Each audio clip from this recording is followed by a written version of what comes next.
اللہ فرماتا وہ وقت کب آئے گا جب قرآن تمہاری زندگی میں اتر آئے گا، وہ وقت کب آئے گا جب اللہ کا ذکر تمہاری زندگی میں اتر آئے گا۔ زندگی تو جا رہی ہے، جوانی آئی، بڑھاپا آیا، لیل و نہار نے وقت بدلے، چرخ نے اپنے تیور تبدیل کیے، حکومتیں تبدیل ہوئی، زمانے تبدیل ہوئے، تو جہاں کھڑا تھا وہیں کھڑا رہا۔ 40 سال عمر عزیزت گزشت، مزاج تو از حال طفلی نہ گشت۔ سعدی کہتے ہیں 40 سال عمر گئے لیکن تیرا بچپنا نہیں گیا، اور رومی کہتے ہیں داڑھی تیرے بعد آئی اور سفید ہو گئی اور تو کالے کا کالا ہی رہا۔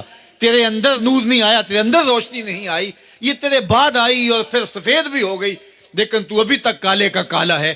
رب کہتا ہے وہ وقت کب آئے گا تمہارے سینے میں قرآن اترے، وہ وقت کب آئے گا ذکر سے تمہارے دل میں ارتعاش پیدا ہو، جب تم رب کا نام لو تمہاری آنکھیں آنسوں کا خراج دینے لگے۔ وہ وقت کب آئے گا جو ہی قرآن کھلے چھم چھم تمہاری آنکھیں برسنے لگے۔ الم یعنی للذین آمنوا، وہ وقت کب آئے گا اہل ایمان کے لیے، ان تخشع قلوبہم لذکر اللہ وما نزل من الحق۔ اللہ اکبر، اللہ ہمیں وہ آج دن نصیب کر دے کہ قرآن سے یوں جڑ جائیں کہ قرآن کو پڑھیں، قرآن کے حرفوں سے نور پھوٹتا ہوا، درد پھوٹتا ہوا ہماری روحوں میں اترنے لگے، ہمارے قلوب میں اترنے لگے اور ہماری آنکھیں آنسوں کا خراج دینے لگے۔ اب میں اور آپ دیکھیں ہماری زندگی قرآن کے ساتھ، اللہ کے ذکر کے ساتھ، اس کی یاد کے ساتھ کہاں تک جڑی ہوئی ہے۔ ہماری زندگی میں کہے کتنے ہیں، تفکرات کتنے ہیں، ہماری زندگی میں ٹھٹھے اور مذاق کتنے ہیں، اور عبرت حاصل کرنے کے مواقع ہماری زندگی کے اندر کتنے ہیں۔ پھر ارشاد فرمایا اعلموا، جان لو، انما الحیات الدنیا لعب و لہو و زینت و تفاخر بینکم، یہ دنیا ہے کیا جس کے پیچھے تم نے سب کچھ برباد کر دیا۔ سب سے قیمتی اثاثہ تو دل تھا، اس دل کو بھی دنیا کے لیے وار دیا۔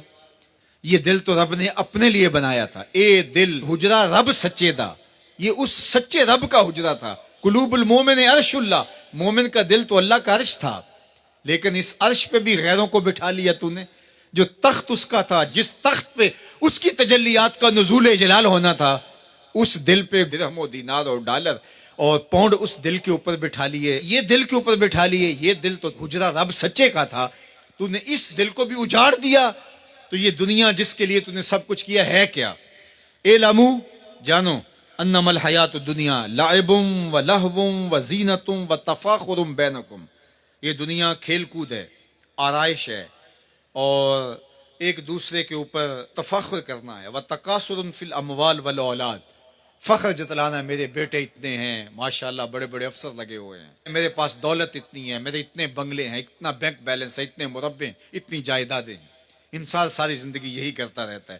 وما الحیات الدنیا الا متاع الغرور، اور جو دنیا کا ساز و سامان ہے سوائے دھوکے کے سامان کے اور کچھ نہیں ہے۔ دنیا کے لیے تو دوڑ لگاتے ہو، باہمی رقابت بھی ہوتی ہے، ایک دوسرے سے آگے بڑھنے کی کوشش بھی ہوتی ہے۔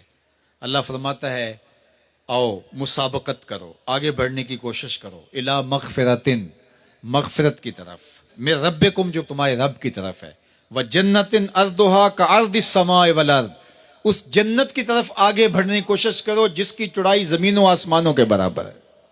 زمین و آسمانوں کو پھیلا دیا جائے تو یہ جنت کی چوڑائی بنتی ہے، جس کی چوڑائی اتنی ہے اس کی لمبائی کتنی ہوگی۔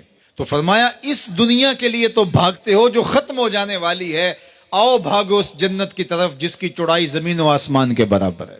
اعدت للذین آمنوا باللہ ورسولہ، یہ اہل ایمان کے لیے تیار کی جا چکی، وہ موتیوں کا محل، وہ یاقوت کا محل، وہ زبرجد کا محل، وہ خالص مشک کا محل جو تمہارے لیے بنایا ہوا ہے، تم نے جانا ہے، اور تمہیں دروازہ کھولنے کی بھی ضرورت نہیں ہے، منتظر دربان کھڑے ہیں جو تمہارے لیے دروازہ کھول کے تمہیں مرحبا کہیں گے اور سلامتی تمہارے اوپر پیش کریں گے۔